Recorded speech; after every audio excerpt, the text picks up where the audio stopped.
Okay, we will go invite Richard Burke and Emily Souls forward. Good to go. Go ahead, Emily. Okay, will do. Vice Chair Bonham and members of the committee, for the record, Emily Souls here today representing the Oregon Small Business Association in opposition to Senate Bill 1198. While we share the goal of keeping minors away from nicotine products, we believe that Senate Bill 1198 grants the Oregon Health Authority overly broad power to regulate inhalant delivery system packaging. This expansive authority presents a significant concern regarding potential overreach by an unelected agency. Our local business owners, your constituents, and our neighbors across Oregon have not had a meaningful opportunity to contribute to the discussion surrounding this bill or the potential regulations it enables. These are the individuals who understand the realities of their businesses and their products, yet they're consistently not included in policy conversations that directly impact their livelihood. We've heard today that this bill is very tailored, but it seems open to interpretation on what that actually means. That doesn't seem very tailored to me. The Oregon Small Business Association strongly opposes Senate Bill 1198 as written due to concerns about the broad nature of the bill and the exclusion of impacted business community. Thank you. Hello, Mr. Vice Chair, members of the committee. My name is Richard Burke. I'm the Executive Director of the 21 Plus Tobacco and Vapor Retail Association of Oregon. We feature over 70 stores, 3 distributors, and 1 manufacturer. And we rise against this bill for a variety of different reasons.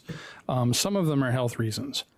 You'll notice that the packaging laws in tobacco exist in an area where there is a very limited black market. There aren't a lot of black market cigarettes based on tobacco that are out there. This is not the case with vapes. There are a lot of black market vapes, internet vapes. A lot of them are laced with fentanyl. A lot of them are laced with meth. And this is a situation because anything that makes regulated legal products less attractive is going to drive more people to those products, and there will be consequences in terms of health. We don't want to give more money to killers and social predators who run these black market products. If anything, if people are going to use these products, we want them using regulated, legal products in our stores. Not to mention the fact that adults, you've already heard one of them today, use this as a smoking cessation tool. And if you make it less attractive as a smoking cessation tool, because adults like colors too. I mean, I love Captain Crunch. Right? Adults love colors too. You make it less attractive to adults, fewer of them will use this for smoking cessation. And it's a net benefit. You know, England is giving free vapes to smokers who turn in their cigarettes because although vapes might not be health food, they are less dangerous than tobacco is.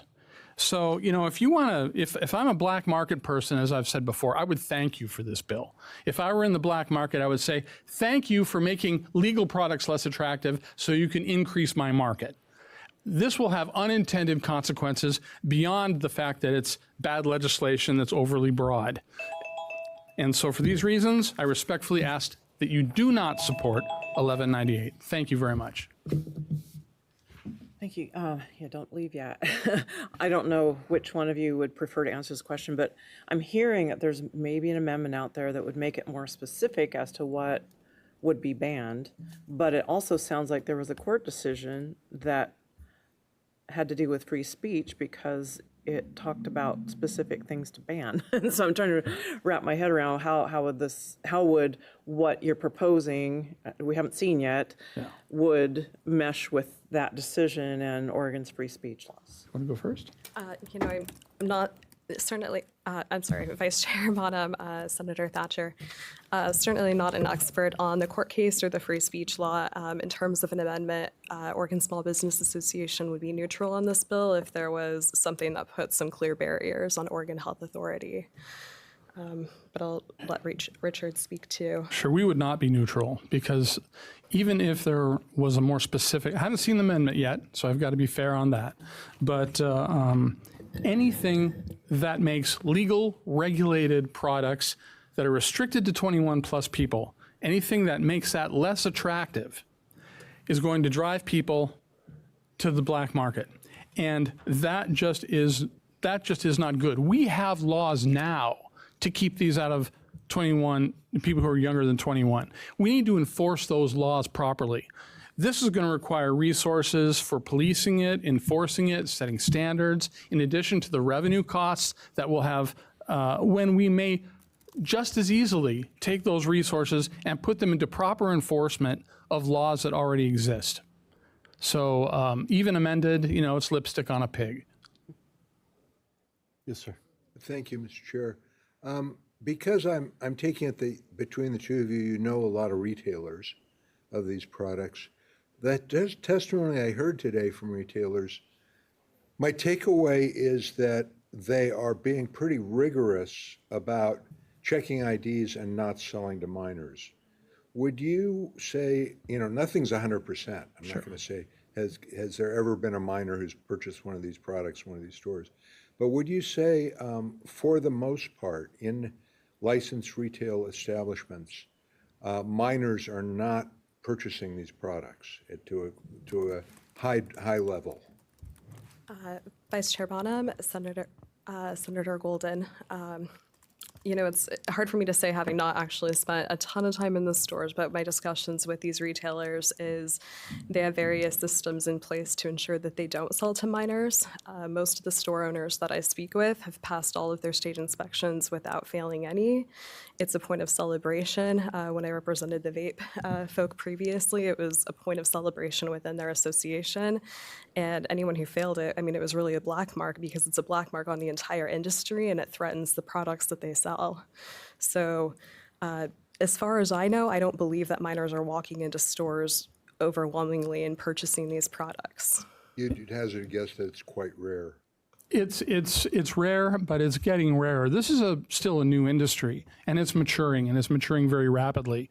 Our stores are beginning to phase in electronic scanners of IDs to find fake IDs. They're starting to use clerks that are over 21 years old, where there's a higher level of maturity than 18-year-old. There are a lot of things that we can do short of projects like this that will fail. A lot of things we can do short of such legislation that can keep these products out of the hands of minors. And we're instituting them now. We're improving our training. That's part of what the association does. We're using better scanning. We're using more mature people that are there. And yes, there's always going to be some leakage, just like there is with beer and wine and, and anything else. But we can minimize this without driving people to the black market. If I may, I'm sorry. Jason Weber, who's here today, is one of the store owners that has been very passionate about keeping minors away from these products. And we're lobbyists, but he's somebody who can really speak firsthand to what it actually looks like in the store. Yep. I think I'm good. Thank you. Okay. John Lee. Thank you all.